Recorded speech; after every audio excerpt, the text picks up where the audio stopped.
কিছু মানুষ মসজিদে নেকির উদ্দেশ্যে আসে, কঠিন শাস্তিযোগ্য অপরাধ করে। ওরা কারা? সাহাবী সাইব ইবনে ইয়াজিদ রাদিয়াল্লাহু আনহু বলেন, কুনতু ফিল মসজিদ, আমি মসজিদের মধ্যে বসা ছিলাম। ফাহাসাবানি রজুলুন, একজন ব্যক্তি আমার দিকে কাকুরে নিক্ষেপ করলেন।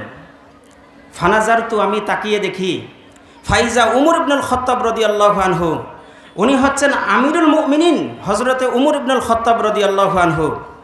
উনি আমাকে বললেন, ইজহাব ফাতিনি, যাও ওই দুই ব্যক্তিকে ধরে নিয়ে আসো।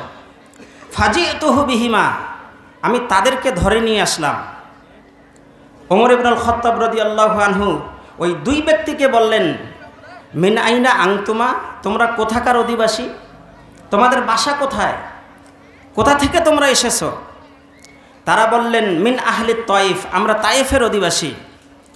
ওমর ইবনুল খাত্তাব রাদিয়াল্লাহু আনহু ওই দুই ব্যক্তিকে বললেন, লাউ কুনতুমা মিন আহলিল বালাদি, তোমরা যদি এই শহরের বাসিন্দা হইতা, আও জাআতুকুমা তারফাআনি আসওয়াতুকুমা ফি মসজিদি রাসূলুল্লাহি সাল্লাল্লাহু আলাইহি ওয়াসাল্লাম, আমি তোমাদের দুইজনকে শাস্তি দিতাম।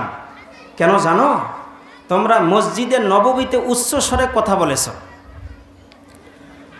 মসজিদে উচ্চ স্বরে কথা বলে যারা, কঠিন শাস্তিযোগ্য অপরাধ করে তারা।